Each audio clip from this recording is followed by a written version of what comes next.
public authorities by a section of law-abiding citizens of the Republic of Kenya was infiltrated and hijacked by a group of organized criminals. Most regrettably, today's attack on Kenya's constitutional order has resulted in the loss of lives, also destruction of property and desecration of institutions and emblems of our sovereignty. Today's events mark a critical turning point on how we respond to grave threats to our national security. I assure the nation that the government has mobilized all resources at the nation's disposal to ensure that a situation of this nature will not recur again at whatever cost. I thank our security officers who were on duty today for applying themselves to the best of their abilities in the defense of Kenya and its people.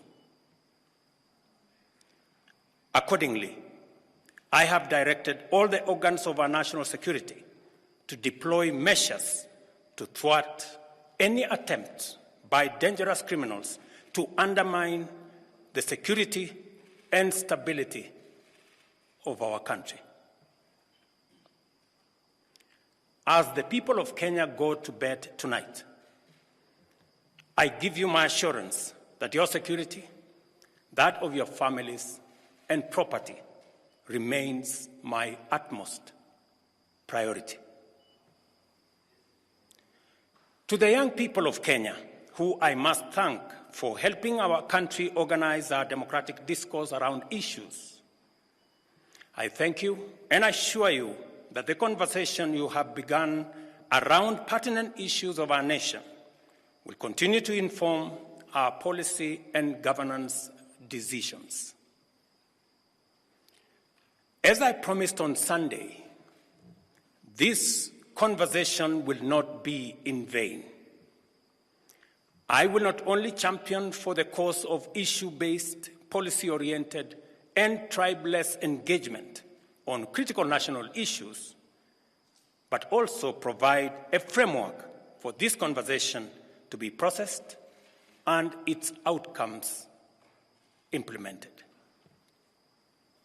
However, our national conversation on any subject matter must be conducted in a manner that respects and honors the foundational values upon which our nation is established, namely constitutionalism, the rule of law, and respect for institutions.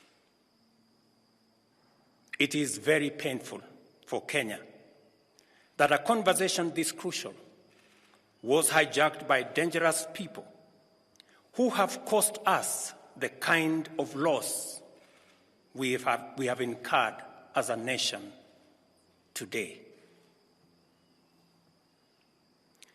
It is possible that the criminals who rained terror on innocent people and attempted to challenge our law enforcement deployments are still determined to continue with their dangerous behavior.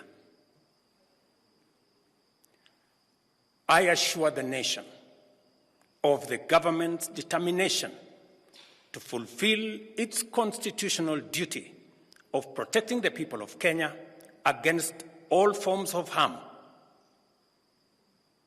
I hereby put on notice the planners, financiers, orchestrators, and abettors of violence and anarchy that the security infrastructure established to protect our republic and its sovereignty will be deployed to secure the country and restore normalcy.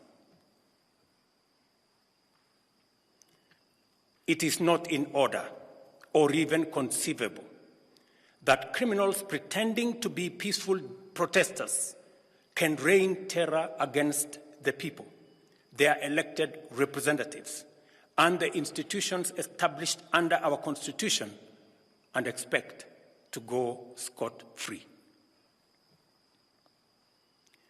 We must isolate crime from democratic expression and separate criminals from people exercising the freedom of expression and divergent opinion.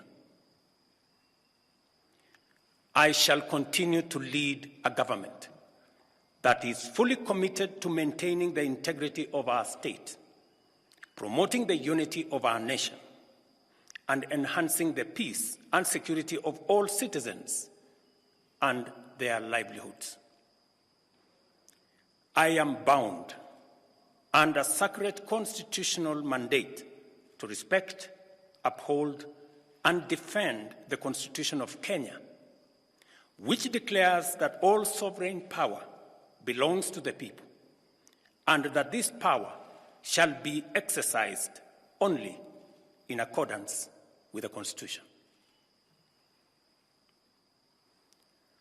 The government will therefore uphold its constitutional mandate to secure our nation and its development, and shall treat every threat to national security and the integrity of our state as an existential danger to our republic. Accordingly, I assure Kenyans that we shall provide a full, effective, and expeditious response to today's treasonous events. Thank you.